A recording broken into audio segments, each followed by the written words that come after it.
We want to celebrate 2047 with India is a glorious land, a developed country.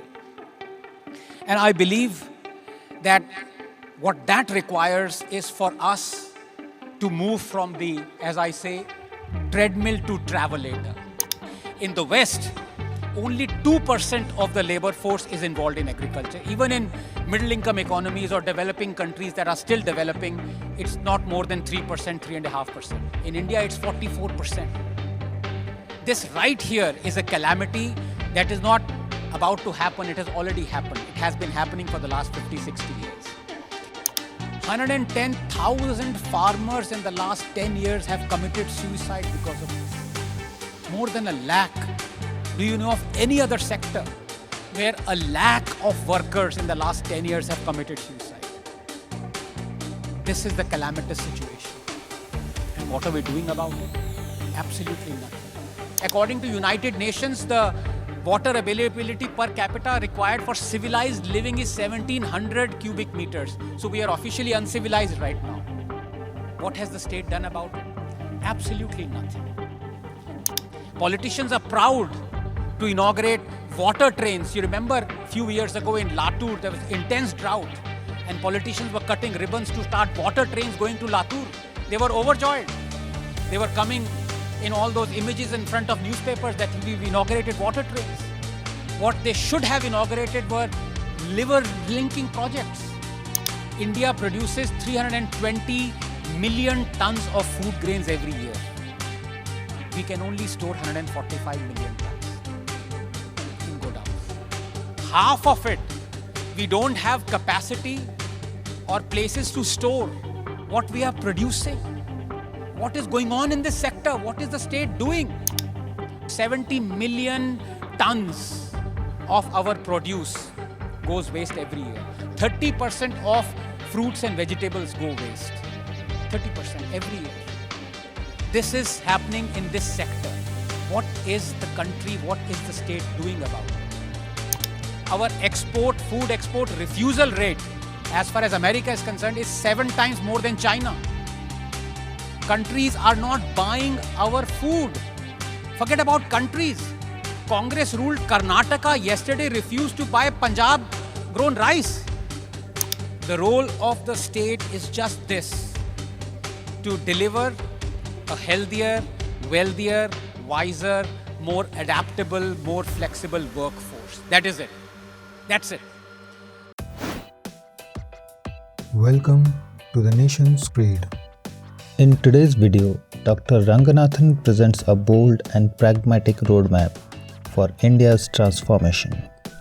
He presents a thought-provoking analysis of India's trajectory over the next 2 decades.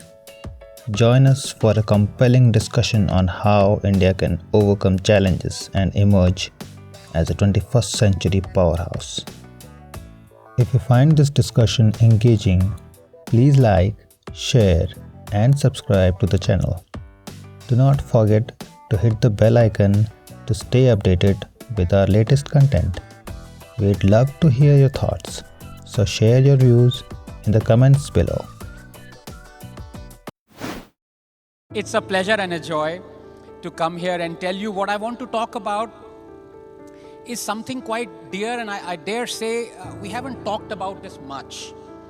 And the reason I want to talk about this is because this is something that I believe is fundamental to success. Now, as the adage goes, that success hides failure. And we've seen a human proclivity that people only want to talk about their successes, not about failures. And if you're a politician, then in the eye of a politician, you've never ever had a failure. Even if you get 99 seats, it looks like you got 99 out of 100 marks. I'm just saying. But what's the truth? Is the glass half empty or is the glass half full? Going forward, 2047, are we going to simply believe, as many people tell us, that we are immensely successful, let's not worry about the things that are the niggles, or they'll iron out with time and everything is absolutely hunky-dory and let's move forward, 2047 is here, Amrit Kal is here, everything is fine? Or are we going to take stock objectively to realize if the glass might be half full? We want it brimming, but why is it half full? What are the reasons why it is half full? So I think in the next hour or so, I'd like to spend time on that, talking about success, talking about the fundamentals of success. But I think before I delve into that, it is also a fact that yes, we have been reasonably successful as a nation. I would be lying if that wasn't the case. If you were to look at where we started from, and I'm talking about modern history, not what Vikram beautifully illustrated. I'm talking about when we gained our independence, modern independence, 1947. Look at a few parameters and you realize, yes, we've been, by and large, we've been successful. We've had successes. For example, in 1947, our life expectancy was 32 years. 32 years. Today it is 71 years. In 1947, our literacy rate was 12%. Today it's upward of 86%. Our poverty rate in 1947 was 71%. Today it is 4.5%. And the most troubling was that our infant mortality rate in 1947, when we gained independence, was 160. That means out of every 1,000 babies born, 160 did not live to see 1 year. Today it is 24. So we've had success. And if you were to scrunch up the timeline a little bit further, not talk about 75 years, but 10 years, then we've had stunning success. To give you a few parameters, for example, in 2014, the percentage of Indian population that was multidimensionally poor was 29%. Today it is 11% in 10 years, from 29% to 11%. In 2014, our GDP per capita was $1,500 US. Today it is $2,500 US. In 2014, our forex reserves, foreign exchange reserves, were $300 billion. Today it is, this already crossed $700 billion, so it's more than doubled. It's possibly reached 710 or so. So many other parameters. For example, in 2014, we had 74 airports. Today we have 148. There were 5 cities that had metros in 2014. Today there are 20. In the last 10 years, we've built half the length of highways that we have built in the last 60 years before that. It's absolutely spectacular. In 2014, we had 21,000 kilometers of railway lines electrified. Today it is 63,000 kilometers. In 2014, we had, for example, to give you another relevant example to this audience, assets under management of mutual funds was 9 lakh crores. Today it's 63 lakh crores. So you're just managing 7-8 times more wealth than you were managing 10 years ago. So many other examples. Our electronics exports in 2014 were $7 billion. Today it is upwards of $23 billion. And the most satisfying one for the younger in the audience, although all of you are very young, but even younger in the audience, was that in 2014 we had 3,000 startups. Today we have 118,000 startups. So yes, in the last 10 years, we've had stunning success. And if you were to scrunch that timeline even further, not 75 years, not 10 years, but 1 year, then our success has been spectacular. For example, our monthly GST collections have been the highest ever, 2.1 lakh crores, I think, in June. Our vehicle sales the last 1 year have been the highest ever, 4.2 million units. Our PMI manufacturing index that measures the manufacturing has been the highest ever at 59.1. The number of jobs we've created have been the highest ever at 47 million. So many others. If you look at the inflation, it's been a 5-year low of 3.5%.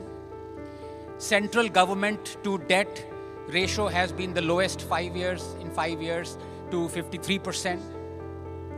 Our income tax returns have been the highest ever at 63 million. Our inequality has been a 5-year low, Gini coefficient of 0.4. and our Sensex has been the highest ever at 83,000. So it's been from relative success to stunning success to spectacular success. So yes, many of you would say, yeah, what's this guy talking about with a mic in his hand and 30 seconds to boot? We've been a spectacular success story. Stop it. The glass is brimming. It's not half full or half empty. Enough of this pessimistic talk. But then I would say, if that was the case, then why is it that still in India, we have 300 million Indians living on 60 rupees a day? Why is it that today we have 150 million children out of school? Why is it that 34% of all Indian children below 5 are severely stunted and chronically malnourished? Why is it that 20% of all Indian children poor children have never been vaccinated? Why is it that 8 million children are committed to child labor? Why is it that 18 million Indians are still in bonded labor? Why is it that, of course, I've already mentioned 5 crore cases are still pending in our courts? Why is it that 70% of India is still without internet connectivity? Why is it that only 2% of adult Indians pay tax, whereas in UK it is 66%? Why is it that we are ranked 111 out of 125 in the World Hunger Index? And why is it that we are ranked 136th in our GDP per capita, below even Sri Lanka and until a few weeks ago, Bangladesh? So clearly, all is not rosy. All is not well. Yes, we've had bursts of spectacular, stunning successes, but these are also realities. And the next 40-45 minutes, I want to delve into this. Is it an India of contrasts? Will it always remain an India of contrast where you'll have spectacular data and balancing that out, unfortunately, data that you would want to shy away from or not look at it or ignore it, to always project our successes and hide our failures? No, we don't want to do that, because we want to usher in a new age. Amrit Kal will only come where both of them are discussed, where not one is hidden. And I put it to you that we've been at this position many times, just about to take off. But every time we've about to take off, the pilot has informed that, ladies and gentlemen, there's been some snag. You taxi around the runway and then park in a hangar somewhere. We've had these inflection points before. And India today truly stands at an inflection point. I gave you the data. We are about to take off. But I don't want us to, yet again, that's the operative phrase, yet again taxi around the runway and then park ourselves for the next 20, 30 years. I don't want to do that. We want to celebrate 2047 with India as a glorious land, a developed country. And I believe that what that requires is for us to move from the, as I say, treadmill to travelator. You see, treadmill is all very good. It may make you healthy. But as far as displacement goes, it's zero. You're all huffing and puffing, and if you were to not show what the treadmill actually looks like, you would just see a person walking, and you would say, well, yes, he's walking towards somewhere, but of course he's walking towards nowhere. We want to move from the treadmill to travelator. And I want to tell you the reason why we haven't yet done so. Because if we don't realize that, I'm afraid we're going to be stuck on the treadmill, huffing and puffing all our way through until 2047. And I believe the reason why we've not done this is because we, as a state and as a people, are confused about what our role should be. So I want to discuss about what our role should be as a state and what our role should be as a people. And I think we leave it at the end for us to ponder over whether we're fulfilling this role or whether we're confused about this role. But before that, I want to take a show of hands. I want to ask, what in your opinion is one act or a policy that has helped our economy the most since 1947? Just one act. Show of hands. Anyone, please? Just one Indian policy that has helped our economy. Yes, sir.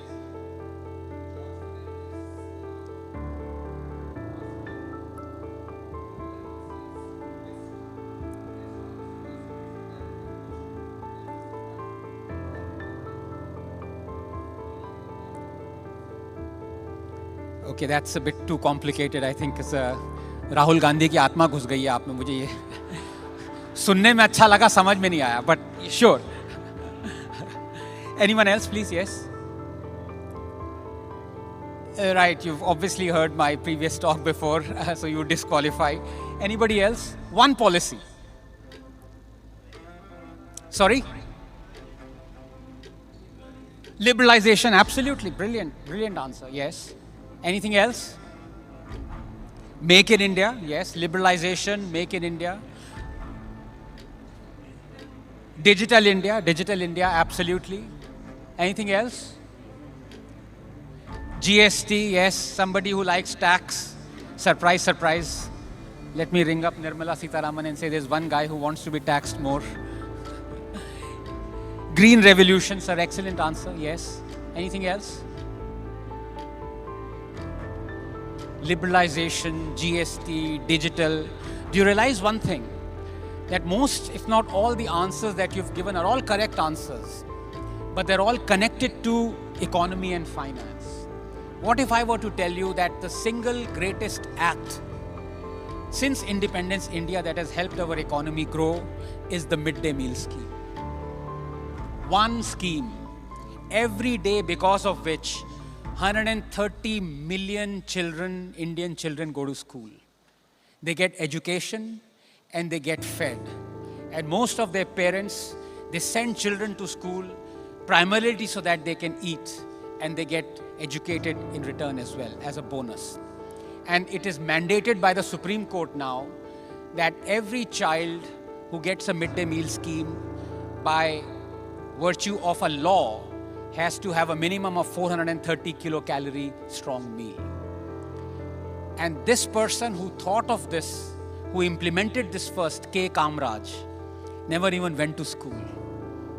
So next time you think of a leader or politician who you believe is going to help the nation most, must be educated, must be an undergraduate, must be a graduate, a PhD, a doctor, a medical doctor, this, that. Just imagine one person who helped this country grow the most never even went to school. And this, I believe, ladies and gentlemen, is the role of the state. The role of the state is just this: to deliver a healthier, wealthier, wiser, more adaptable, more flexible workforce. That is it. That's it. The role of the state is not to use that workforce, because we know the world over, especially through socialism and communist regime, any state that has tried to use the workforce, the entire state has collapsed. It's just impossible. States are not good at using this workforce. But if the state can create this workforce and deliver this workforce to you, the wealth creators, that is when nations grow.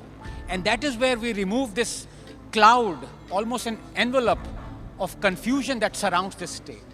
So I talked about healthier, wealthier, wiser, more flexible, more adaptable workforce.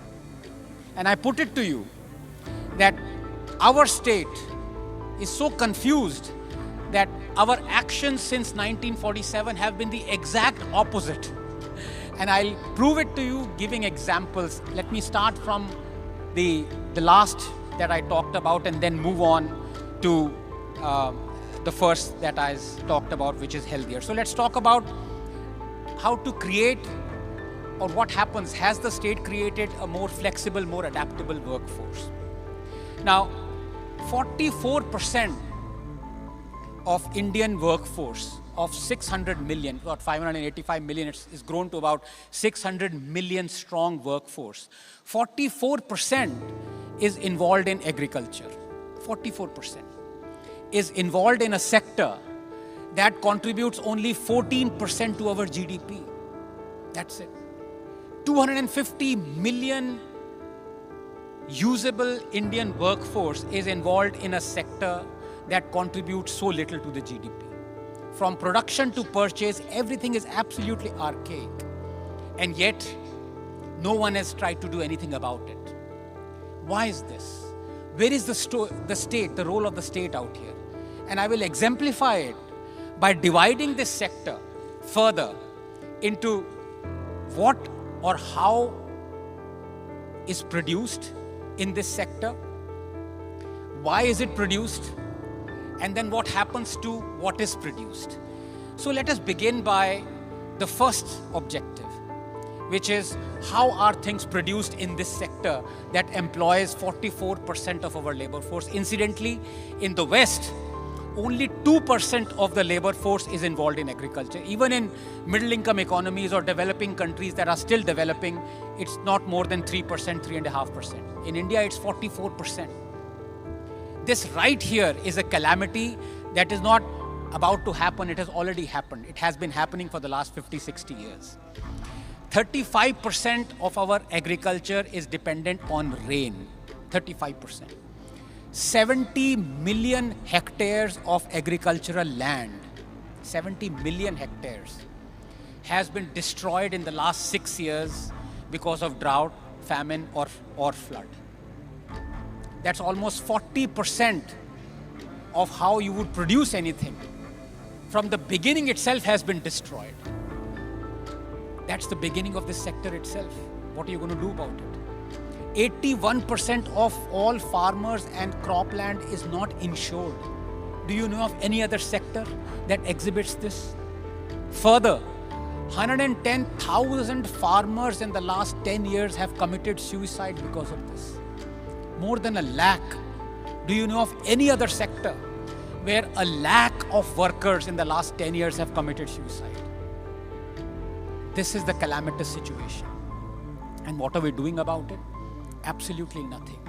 Let's come to the next part, which is 70 million tons of what is produced goes waste. Every year, 70 million tons. Why does that happen? Because it's not just lack of vision.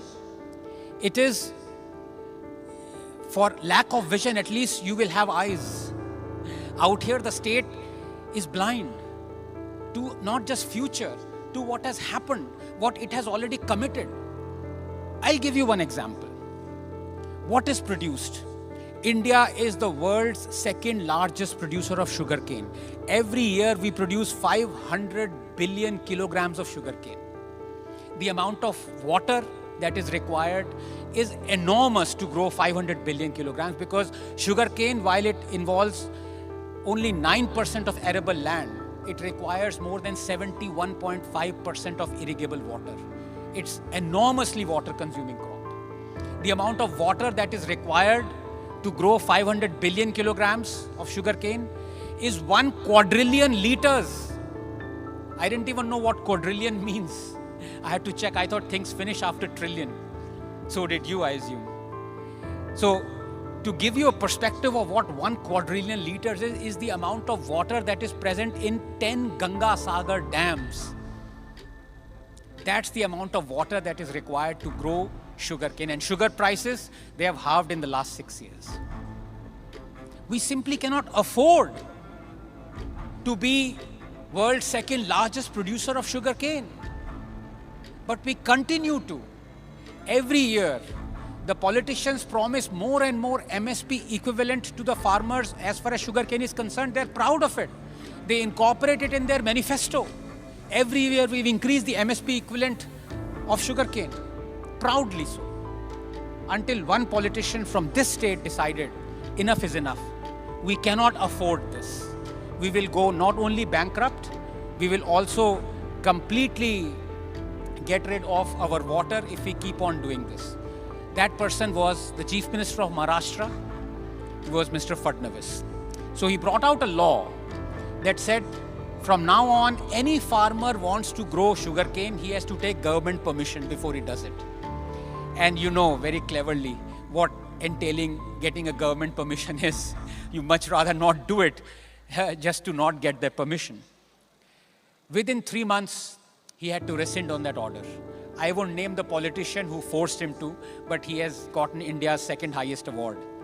because obviously sugarcane was required, the byproduct of sugarcane was required for the industries that he controlled. This is how the state is acting, without a care for the future, what holds for us. Did you know that 78% of all river water during monsoon flows into the oceans? 78%. And here we are growing a water-intensive crop. 3,100 billion cubic feet of Narmada water, I beg your pardon, Godavari water, goes into the ocean every monsoon, every year. 3,000 billion cubic feet. And the water requirement for the entire state of Tamil Nadu is 1,800 billion cubic feet. Every year this happens. Politicians are proud to inaugurate water trains. You remember a few years ago in Latur, there was intense drought and politicians were cutting ribbons to start water trains going to Latur. They were overjoyed. They were coming in all those images in front of newspapers that we've inaugurated water trains. What they should have inaugurated were river linking projects. The Supreme Court has mandated we need to have 30 river linking projects. Not even one has proved successful, has come to success. Not just one. We need to have our flood-prone areas, water taken from there to the drought-prone areas. But we're not worried about it. In the last 40 years, our water availability per capita has slashed by half. In 1984, it used to be 3,000 cubic meter. Today, it is 1,400 cubic meters. We don't even realize this. According to United Nations, the water availability per capita required for civilized living is 1,700 cubic meters. So we are officially uncivilized right now. This is the situation. What has the state done about it? Absolutely nothing. And it's not just that we are producing the wrong kind of stuff. It is the manner in which we are producing it. We all know the extent to which the soil has been poisoned. Let's not talk about the water. There are cancer trains, as you know, that run from Punjab to Rajasthan almost daily. India is the world's second largest consumer of chemical pesticide. Every year we consume 60,000 tons of chemical pesticide. Every year 30,000 Indians die of pesticide poisoning.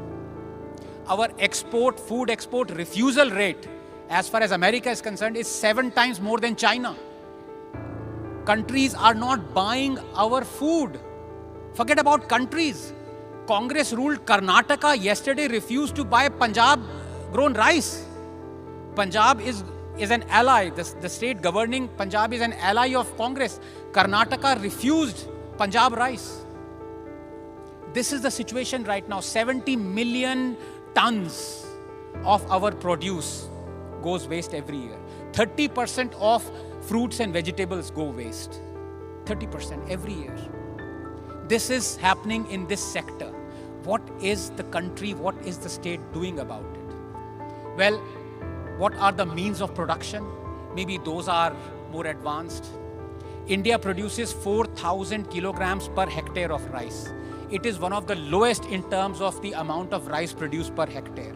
Even if you look at middle-income economies like Vietnam or something, traditional rice producers, Philippines, ours is 50% the maximum capacity to which per hectare you can produce rice. 50%. After 70 years of growing rice. 50%. For maize it is 25%. This is the situation right now. And it's not just a question of what is produced, not a question of how it is produced. It's a question of what do we do after it is produced. Have we thought about it?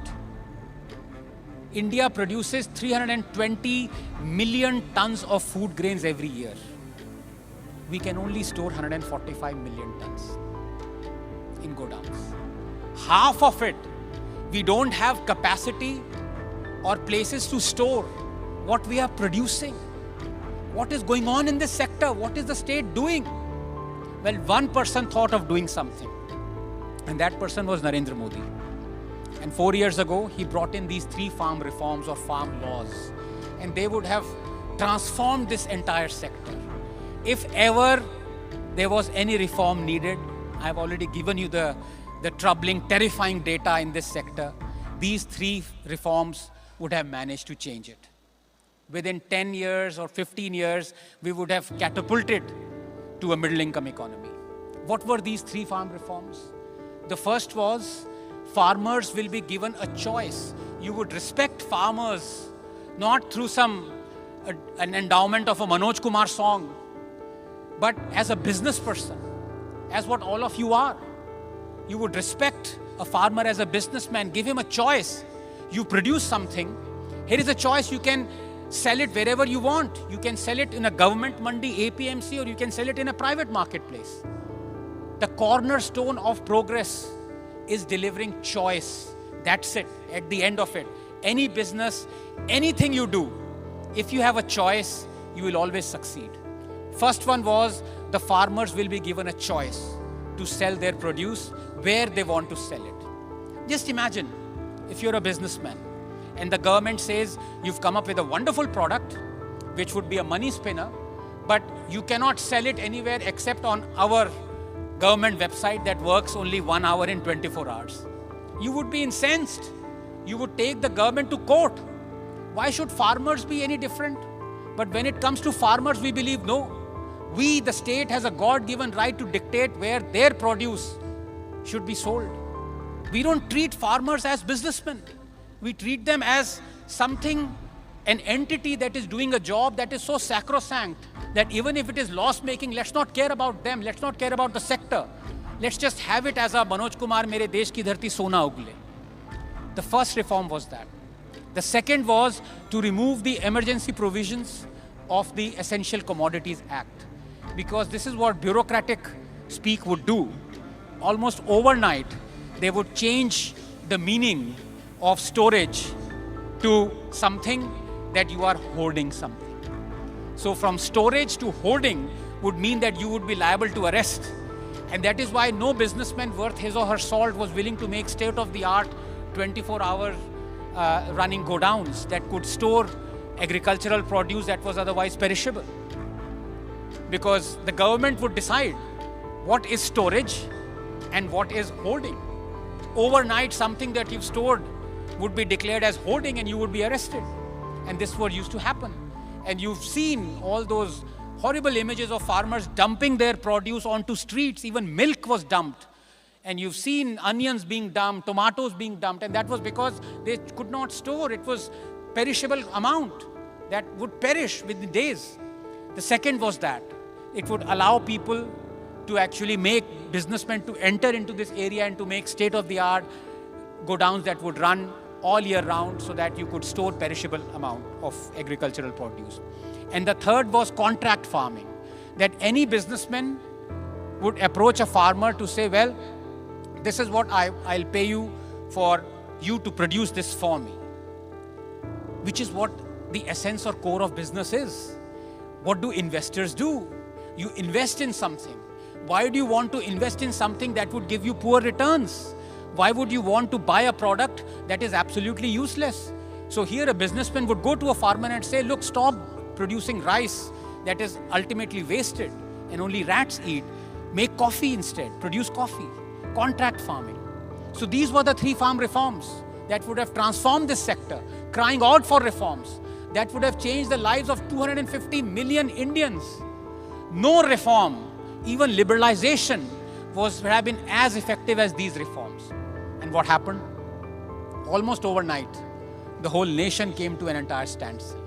Not just overnight, it would still have been palatable if it was just for a night or a fortnight, but it went on for an entire year. The capital of India was blockaded. 5 highways were blocked. Every day, the nation suffered an economic financial loss of 3,500 crores every single day for a year because the opposition parties protested. But the irony was that each of these three reforms, almost verbatim, were in the manifesto of each of these political parties, starting with Congress.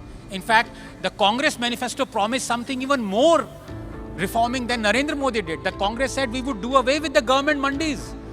Modi at least provided a choice that you can sell it in government mandis and you can sell it in private marketplace. Congress said, no, this is archaic, remove it. But the moment Modi brought these reforms, all hell broke loose. The three very reforms turned into black laws. The nation came to a standstill.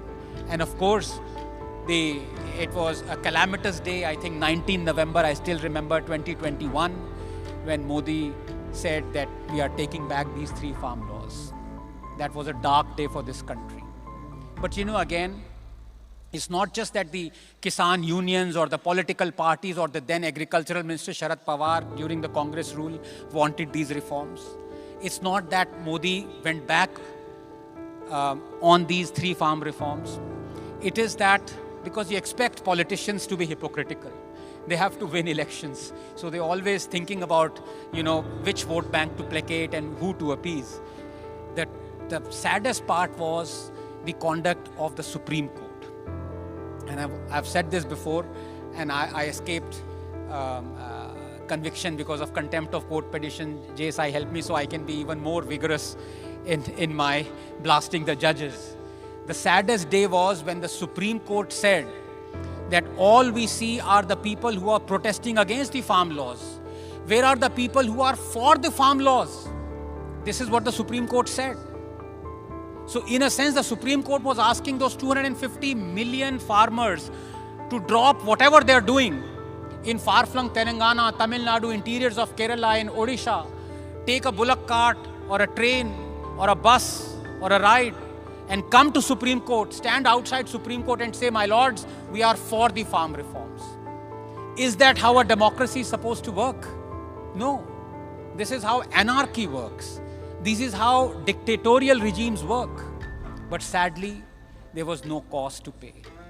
There was no head that rolled. And this is the reason why we are where we are. And going forward, if we do not change this mentality, this confusion that surrounds us as to what our role is, I'm afraid all the successes that we've had would pale in comparison to the failures that promise to lie ahead. The second example that I'd like to take is of another sector where the state has a terribly confused role, and that is tourism. We've had some successes, but did you know that one small city, Paris, one city in the world, attracts 25 million foreign tourists a year? India, population of 1400 million, I beg your pardon. One city, Paris, 25 million. India, 11 million foreign tourists. Only 30 million Indians are employed directly in the tourism sector. It should be 5 times that. Tourism contributes only 2.5% to our GDP. It should be 5 times that. Minimum. We have an 8,000-year-old culture. We have hundreds of languages, hundreds of dialects, such amazing places, from snowy peaked mountains to beaches, to deserts, to greenery, to Sundarbans. We have 42 World Heritage Sites, and yet we attract only 11 million foreign tourists. Greece has half the number of World Heritage Sites that we do, and yet it attracts 3 times more foreign tourists than we do. Small country like Greece. The Sun Temple of Peru attracts 1.5 million foreign tourists a year. The Sun Temple of Konark attracts 9,000 foreign tourists a year. 1.5 million, 9,000. What are we doing about it? We have Bodh Gaya. That should be the Vatican of the East. Bodh Gaya is where Lord Buddha attained enlightenment. There are 535 million Buddhists around the world. South Korea, Japan, China, they would be falling over each other to develop it. And yet the annual budgetary allocation of the Municipal Corporation of Bodh Gaya is less than the production budget of the failed movie Adipurush, 500 crores. The Bodhi tree under which Lord Buddha attained enlightenment is visited by only 0.25 million foreign tourists. Number of Buddhists around the world, 535 million. People, Buddhists or tourists who visit the Bodh tree, 0.25 million. 535 million, 0.25 million. What's the state doing? UAE, a small country like UAE, has more hotel rooms than India. China has 100 times more hotel rooms than India does. 0.2 million to 20 million. 100 times more. This is us, an 8,000-year-old ancient civilization. Are we showcasing ourselves enough?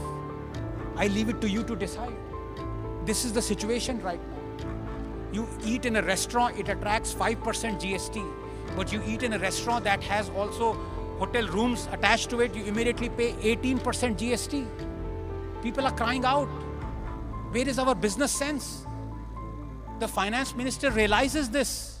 She says no return on investment, but why would there be? Because we ourselves believe only dams and universities are the temples of modern India. Why not hotels? How else would we showcase? How else would people come in if they don't have a place to stay? If we charge them and fleece them? In 2015, Narendra Modi decided enough is enough. We need more skilling. We need more skilled people. So he started the Skill India mission. The aim was by 2022, we would have 400 million Indians skilled. 2022 came and went. How many Indians were skilled? 14 million. The aim was 400 million. We skilled 14 million. We've had an apprenticeship act since 1960, since the time of Nehru. Because people realize, in order for you to skill, you need to have apprenticeship. It's essential. You need a mentor. We have 0.5 million people who are apprentices in a 600 million strong labor force. There is a 60% gap in the skill and demand as far as tourist jobs are concerned. What is the state doing? I'll tell you what the state is doing. The state itself is running 495 hotels. Almost all of them are loss-making. The only time they make revenue is after elections, when the politicians have to be ferried from one state to the other for the flock to be kept. This is the situation in a territory. It's the lowest hanging fruit. Tourism is the lowest hanging fruit, but we're not plucking it. We are watching it rot. This is about the flexibility. This is about inducing adaptiveness to our workforce. The lowest hanging fruit, agriculture, tourism. Let's come now to the second aspect, which is about wiser workforce. Now, of course, at the cornerstone of making a very productive workforce that would be used by you wealth creators is to have a more educated, wiser workforce. How are we faring there? Perhaps we're faring better than what we're faring in the first sector. 1.1 million teachers are fewer than what we require them to be. There is a 19% vacancy in the number of school teachers that we need. 19%. We have 1.1 million fewer teachers than we do. In some states, the pupil to teacher ratio is 60:1, like Bihar. 60:1. 8% of all Indian schools are single teacher schools. 8%. 40% of all rural schools do not have a functional toilet. And as a result, mothers are wary of sending their pupils to school. There is a 20% teacher absenteeism rate in Indian schools. 45% of Indian high school students cannot do a simple subtraction, addition, sum. 45%. 51% of all Indian high school students cannot string a sentence in English. There is a 20% school dropout rate after high school. This is the situation of our schools. Is the situation of our universities better? We're looking at a wiser workforce. Maybe it's better. All those 100 million school children who pass out of school, how do the universities fare? There is a 25% gross enrollment ratio. That's it. Of universities. We have only 1,100 functional universities. 53% of all Indian graduates are unemployable. It's not that they're unemployed. They cannot be employed. They don't have the requisite skills. 80% of all Indian engineering graduates are unemployable. Unemployable. not unemployed, unemployable. The government shut down 800 engineering colleges because they were so substandard. Even the government found that yes, we have to shut it down. That is the situation. And 25% of our population, I beg your pardon, half of Indian population is 25 years or younger. This is the situation right now of our education sector. When half of our population is 25 or younger, and 90% of them, of youth, have been exposed to a smartphone. In 2000, year 2000, 33% of all unemployed Indians were graduates. Today it is 66%, doubled. 66% of all unemployed Indians are graduates. This is the situation of our sector. What are we doing? Our spending on education is one of the lowest. The state doesn't even realize. The state is so confused about it. It's only worried about people who graduate out, the 20% who are engineers who are employable. The rest 80%, the state doesn't care. The state is not looking at 2047, how to create a wiser workforce. Well, what about wealthier workforce? Maybe the state can create a wealthier workforce. Now, one of the things that really endeared me to Narendra Modi in 2013 was a phrase that he said that I said, here at last a leader is frank enough to say what needs to be said. He said, a government has no business in running a business. I said, finally, there is one leader who has confronted the reality. The governments cannot run a business. They have no business to run it. But unfortunately, in the last 10 years, all what Modi government has done is to be in the business of running businesses. We have 1,830 public sector units. 400 of them are non-functional. Non-functional. You realize what that means? They're not functioning. And yet they are being propped up. Yet tens of thousands of taxpayers' money is going in propping them up. Every year, 21% of our annual allocated budget of 45 lakh crores, that's almost 9 lakh crores, goes in propping up these public sector units. 9 lakh crores every year of our money. Two businesses that Narendra Modi said the government has no business to run. We have BSNL, we have MSNL, we have state running hotels. We have state running telephony companies that every 3 or 4 years require a capital infusion of 3 lakh crores, 2 lakh crores of our money. Who is asking questions? Is the state asking these questions? No. The state is acquiring more and more. Every time you do disinvestment, you always disinvest from one public sector unit and you give that disinvestment to another public sector unit. Every time LIC thinks, यार हमेशा मेरे को क्यों तोड़ते हो यार? मुझसे क्या तो ये खरीद लो, कोल इंडिया खरीद लो, भाई मैं क्यों फंस जाता हूँ बार-बार? Every time you simply shift junk silver from one family pocket to the other, without realizing you're not doing anything. There's been, other than Air India, zero privatization in the last 10 years. Zero privatization. Where is the courage? Where is the fearlessness to accost this reality that it cannot go on like this?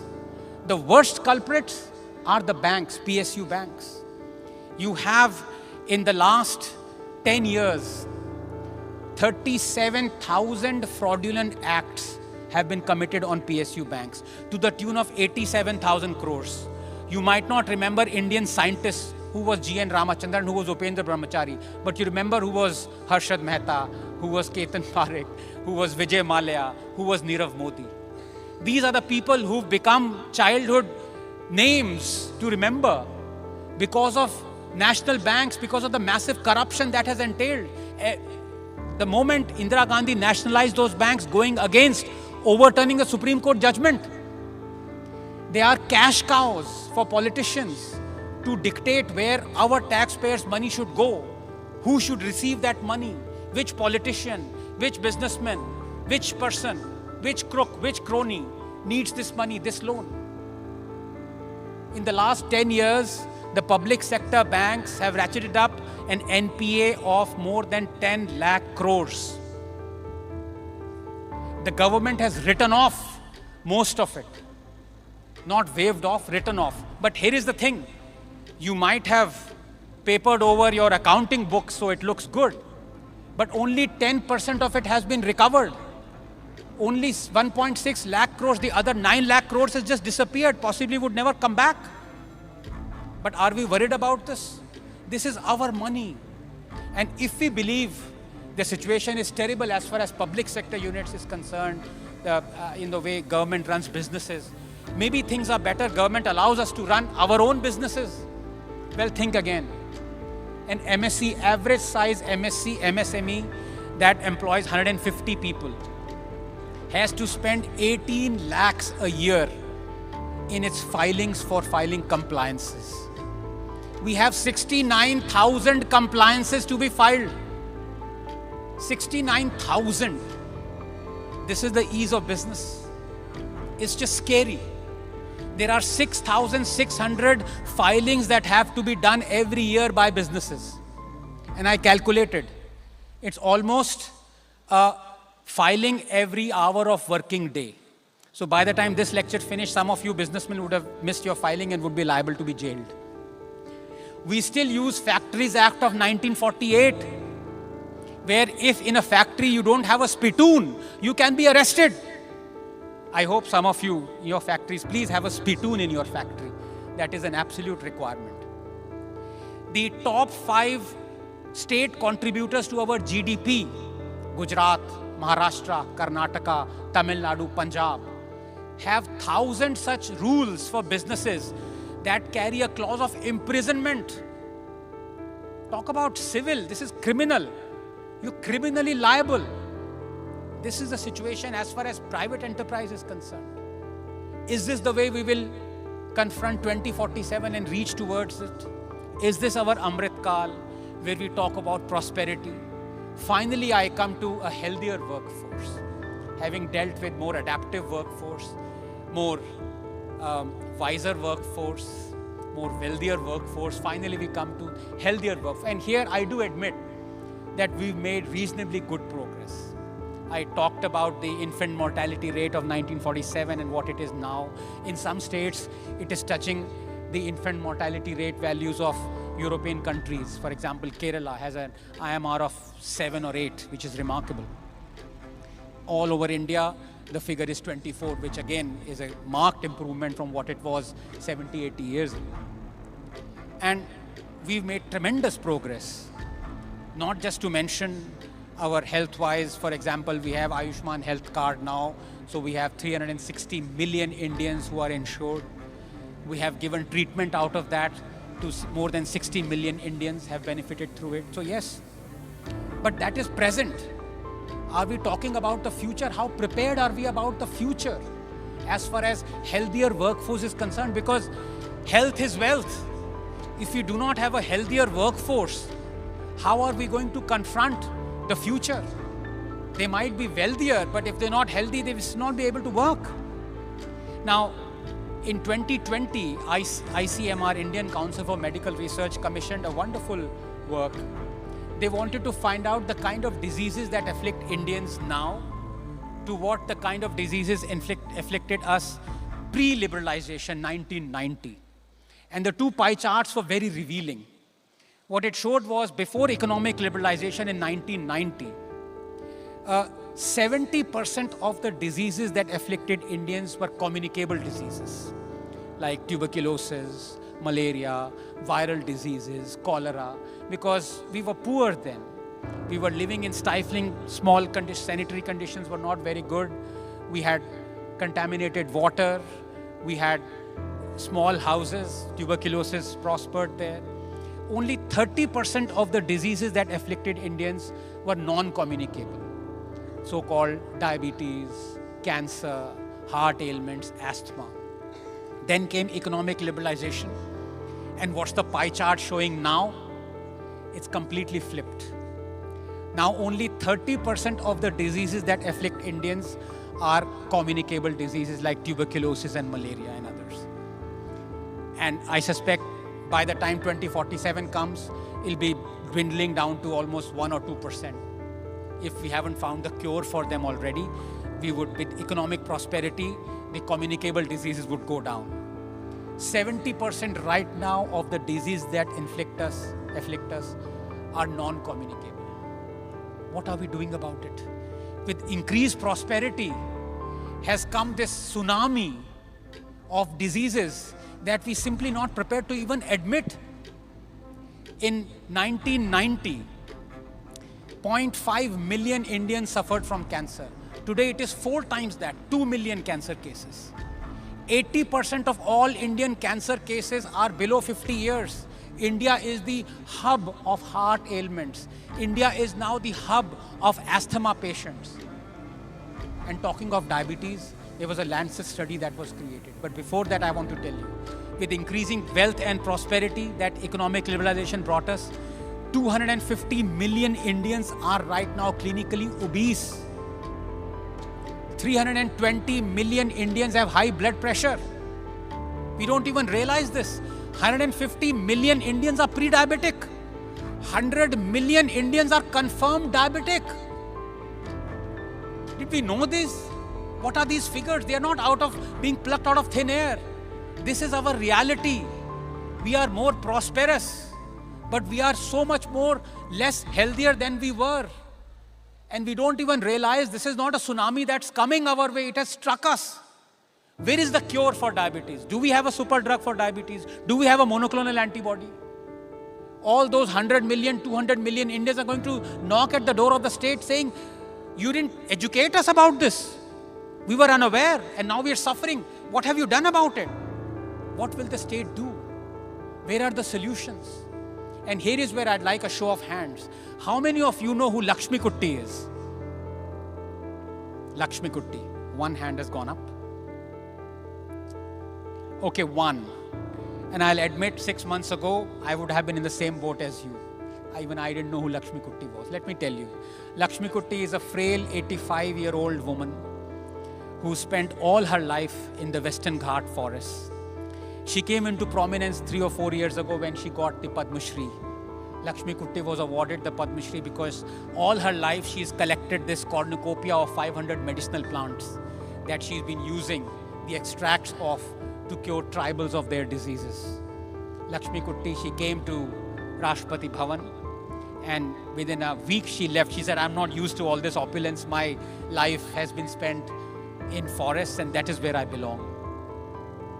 We should have 100 Lakshmi Kutti natural products institutes to find out the active ingredient from those plants.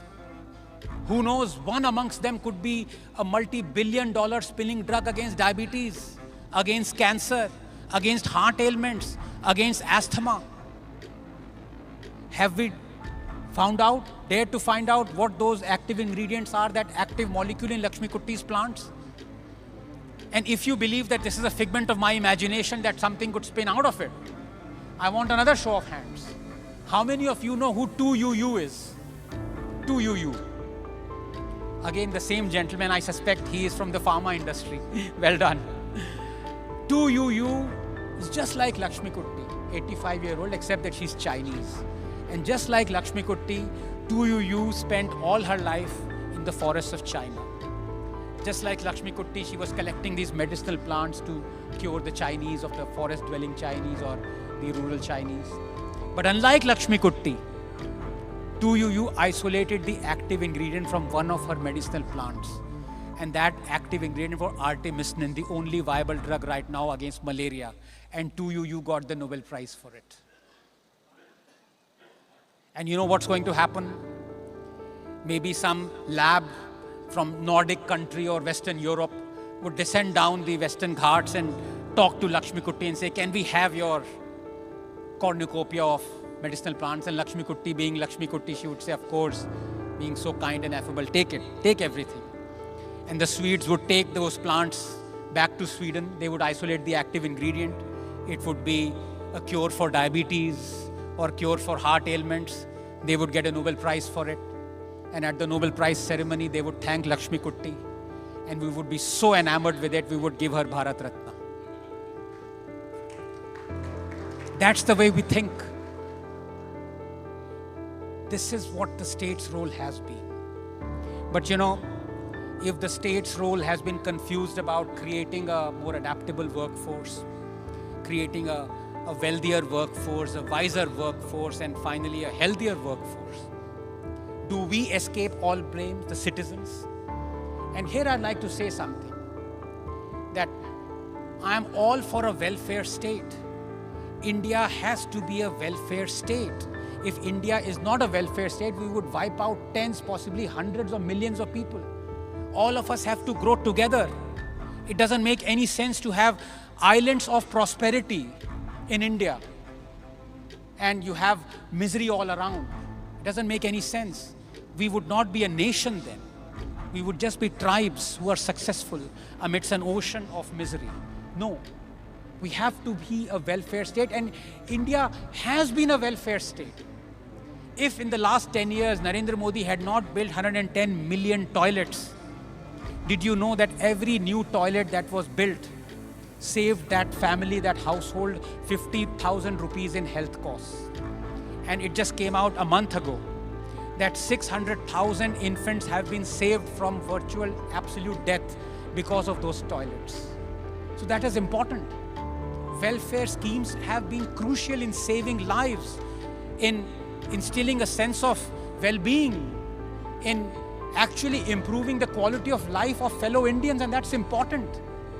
If Narendra Modi had not developed, for example, the Ujjwala scheme, given 100 million gas connections, did you know every year 150,000 Indians, their lives are saved directly because of Ujjwala scheme? Because household pollution is the biggest infant mortality factor. It's not some disease, it's household pollution. We didn't even realize this. Did you know that Narendra Modi has provided 120 million tap water connections and the under 5 diarrheal deaths have been slashed by half? So welfare schemes help in saving lives, in making India more prosperous. And it's not just the health-based Ayushman Bharat I talked about, 360 million Indians having health cards now, health insurance, and more than the population of United Kingdom having been treated through them. 68 million Indians have been treated through them. It's the financial inclusion as well. You have 600 million Jan Dhan accounts, you can have direct transfer. You have Mudra loans, 430 million Indians have been given Mudra loans. All those things have contributed. Welfareism is important for our country. 1 billion Indians were vaccinated twice over within a year. Modi accomplished that. I would say it is the single greatest achievement of independent India, to have vaccinated 1 billion Indian twice over within a year. Millions would have lost their lives had we not done it. Welfareism is crucial. But what we fail to realize is that welfareism is only possible in a capitalist state. You need to generate money in order to then spend it on welfare. Socialist state is not possible to deliver socialism, as we call it, or welfareism. But we as a public have to realize what the politicians are doing as far as welfareism is concerned. Is it welfareism or is it freebieism? This is where, leave the state, our role is confused. We have stopped asking questions. Where do we draw that line? What is freebie and what is welfareism? Do we understand that? And I dare say we don't, because we don't bother about it. And unless we draw that line, unless we demarcate what is welfareism, what is crucial for the country, and what is freebieism, I'm afraid we are staring down a bottomless abyss out of which there is absolutely no escape come 2047 or not. And a politician will never draw that line, because for a politician, every freebieism is welfareism. Why would he want to draw that line? And you've seen that example most recently in Maharashtra. You've seen BJP castigating Rahul Gandhi for the Khatakat scheme, where he says, I will give 1 lakh rupees to every woman. And BJP was mocking it. In Maharashtra, the BJP not just promised it, the BJP has delivered. The BJP Shiv Sena Sarkar has delivered 1,500 rupees per month to every eligible Maharashtrian woman aged 21 to 60. It is costing 53,000 crores every year to the Maharashtra exchequer. And now the upcoming poll promise of Mr. Shinde is, we are going to double it to 3,000 rupees per month. You know, the debt of Maharashtra is 8 lakh crores. Are we bothered about it? Has anybody asked these questions? Where is that money going to come from? Or do we think there is a tree from which we can pluck it? It's a money plant. It's not a plant anymore. We can actually pluck like America does. America has a debt right now of $40 trillion. They don't care because they can print money. But there is no free lunch for us. Do we want to go back to a situation that it was in 1990 where we had 0.6 billion foreign exchange reserves? We had to mortgage 70 tons of our gold. We loaded it onto ships for it to land in Bank of England. That was 1990. And you know, all of us are oblivious of the fact. All of us applauded the fact that we have 350 startups 10 years ago. Today we have 118,000 startups. Who do you think is going to pay for this debt? We can't print monies. We can't print dollars. All of you guys, wealth creators, the startup creators are going to pay more taxes for this. This is what's going to happen. The states have a cumulative debt of 75 lakh crores right now. India cannot afford to print money. So what is this freebie? What is this welfare? I myself have tried to draw that line, and every one of us should. Let me give you a few examples of the blatant freebism. The first and most obvious one is that the state, every political party, whenever it gains power, it gives free pilgrimages to senior citizens. You have Arvind Kejriwal in my state, Delhi, giving free pilgrimages for senior citizens to go to Dwarka. You have Samajwadi Party ki Ajmer Sharif. Congress, you go to South. You have Odisha. You have free pilgrimage to go to Jagannath Puri. BJP is not far behind. BJP promised in Nagaland, every person who voted for BJP will give free pilgrimage to Jerusalem. Ayodhya तो दूर की बात है, कह रहे हैं Jerusalem चले जाएंगे आपको. क्यों भाई, ये हमारा पैसा है. What is the Indian state doing giving Hajj subsidies? What is the Indian state doing giving free salaries, monthly salaries to imams and maulvis? Is this the role of the state? Is this welfareism? No, this is blatant appeasement. Welfareism is something that is in national interest. Freebism is something that is against national interest. And these are the things that are against national interest. We have, for example, giving interest-free loans for anybody to set up a shop on Waqf land. Why is the state doing this? The second obvious freebism is government ads. BJP in the last 10 years, the central government used 8,000 crores in government ads. 8,000 crores of taxpayers' money in government ads. Arvind Kejriwal's Delhi government has spent 1,200 crores in the last 3 years alone. वो कह रहे हैं तुमने तो 10 साल में किया था, हम 3 साल में करके दिखाएंगे. This is Arvind Kejriwal government. Why? And what do these ads do other than do sycophantic odes of their fellow friends and ministers, wish them birthdays with full paper ads? And I talked about tourism. The ad money funding for tourism to be projected India as a tourism hub is 3 crore rupees. And here we are spending 8,000, 10,000 crores on government ads. 3 crores is only 5 ads, full newspaper ads. This is what we care about tourism. And we don't, as citizens, don't even bother to ask this question. Why are you using 10,000 crores of our money in wishing each other happy birthday and saying, बहुत बहुत धन्यवाद आपका, ये party वो हो गई, ये जीत गए, वो जीत गए? Why? That's our money. Have we thought about this? And every time we open a newspaper, we don't realize that it is being used to bribe the media. You've seen this media nowadays having this avant-garde media, we running this campaign, this moral and ethical campaign. Have you ever seen any media house run a campaign against government ads? Never. Because they earn money through it. They fly over each other, fall over each other to get that government money. They literally fight for it. And the government uses it to bribe. Are we running out of time? Maybe just 4 minutes or 4 minutes, 2-3 minutes, just add that. I'm at the end of this. That's another freebie.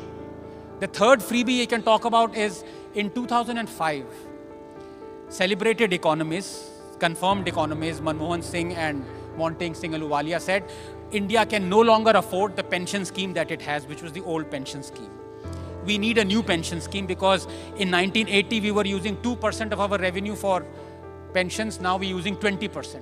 So they came up with a new pension scheme where you would have the employee also contribute 10% and the state contribute 14%.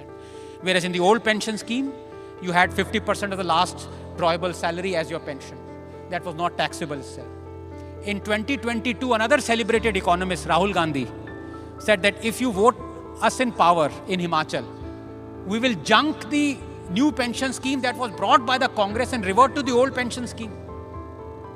This is what he said.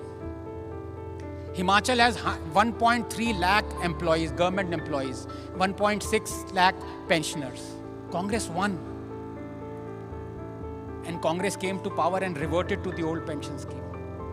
And as a result, even Montag Singh Ahluwalia was forced to say that this is the biggest revelry of all. You will go bankrupt. Don't do this.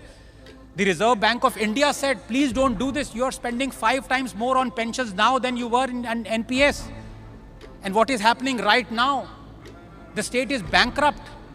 It has a debt of upwards of 95,000 crores, a small state like Himachal. The Chief Minister said we cannot afford to give salaries to MLAs. They've started toilet tax. If you have an extra toilet, you would actually have to pay more tax. This is the situation. Do we even realize this? Have the citizens protested? No, they didn't. They in fact voted the government that wanted to revert to this freebie. And finally, I'll take a couple of minutes. I'm sorry, I've run out of time, 5 minutes more. But this is the mother of all freebies, and this is important. Because every political party, no political party has the courage to tackle this freebie. And this freebie is the MSP or minimum support price. This is the termite that is going to eat this country hollow. And it concerns the sector that is already eating this country hollow, the agricultural sector. Now, admittedly, we perhaps needed MSP at some point of time in the 50s and in the 60s when we could not produce enough, or we producing wheat that was not enough to feed us. So we were dependent upon the American third grade variety. You remember PL480 wheat or something like that. We were growing 80 million tons of food grain. Today we grow 320 million tons, 4 times as much. But MSP has remained the same. Every year, the governments placate the farmers more and more and more. They keep on increasing the MSPs without realizing that this is a Soviet-era relic. We don't need it. It's like a sarkari job for them. And you know, economic tells you, the moment you guarantee something for it, the farmers will produce only that. So farmers produce only wheat and rice. We do not have storage capacity to store that wheat and rice. Our storage capacity is only 145 million tons. We are producing 320 million tons.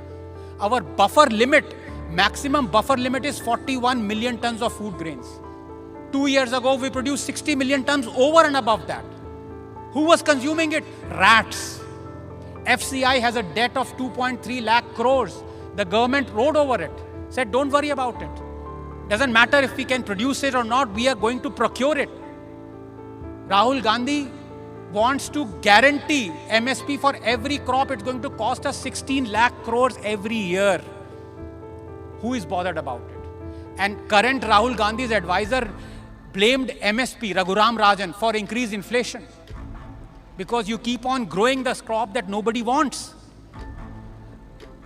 ICAIR has come up with an authoritative study that says faulty evaluation, MSP or otherwise, on agricultural produce has made the farmers lose 45 lakh crores in the last 15 years. 62% of the farmers surveyed, they said, we don't want MSP. Farmers don't want it. But farmers are being promised this. This is the calamitous freebie situation. And if you believe BJP is away from it, think again. In the recently concluded Haryana election, while the BJP mocked Rahul Gandhi for promising MSP for every crop, the BJP promised exactly that. Every crop grown in Haryana was guaranteed an MSP. BJP won. Who voted for it? We voted for it without realizing what is a freebie and what is welfare. Our food is being poisoned. We don't have enough storage capacity to store that amount of food. When COVID struck, we had to import food grain from Ukraine and Russia because our was 8 million tons was unedible. But as citizens, we are not concerned about it. It's something else that farmers will worry about it, governments will worry about it, or let them worry about it. But you know, it concerns us in ways that you don't even realize it now. One of the biggest direct fallout of MSP has been because ever since it was guaranteed for rice, Punjab and Haryana have been growing preferentially that. And because it is water intensive crop, they have completely soaked up all the groundwater there is. And alarmed, the government said, you can no longer use the groundwater. You have to wait for the monsoons. So the paddy season was delayed by a few months to coincide with the monsoons. And as a result, the harvesting season was also delayed. And now it coincides with the onset of winter. And just now it is happening right now. Today, as I speak, Delhi and NCR is enveloped in a smog because parali burning. The farmers, in order to cycle for the next crop, they simply burn the paddy fields. Every year, 35 million tons of rice stubble is burned. 35 million tons, I apologize, just a couple of minutes I'll take, because this is very important. Every year, India burns 100 million tons of stubble. 100 million tons. The amount of carbon dioxide that total Indian transport produces is 270 million tons. Parali burning, 149 million tons. Indian transport, 270 million tons. Totally avoidable. Every year, 17,000 square kilometers of agricultural land next to Delhi is on fire for a month. Next to Delhi, 12 times the size of Delhi. And we think MSP doesn't bother us because we are living in Delhi. It won't touch us. Well, it is touching you. The amount of money you are spending on treating respiratory diseases as a direct fallout of this is 150 times more than the amount that is needed to buy happy seeder machines to take care of the parali stubble. $70 million. That's it. That's all that is required. And ad budget of Punjab, central government and Haryana, $1,300 million. That is why I say we are a banana republic ever since we became a republic. But again, to conclude, हम बने बनाना Republic हैं, लेकिन हमें ही तो इसको Republic बनाना है. So ladies and gentlemen, unless we ourselves realize what our role is, and if it is confused, we have to change that and then force the state to change its confused role. I'm afraid we are looking at 2047 without even noticing that glass half full is present. Thank you so much.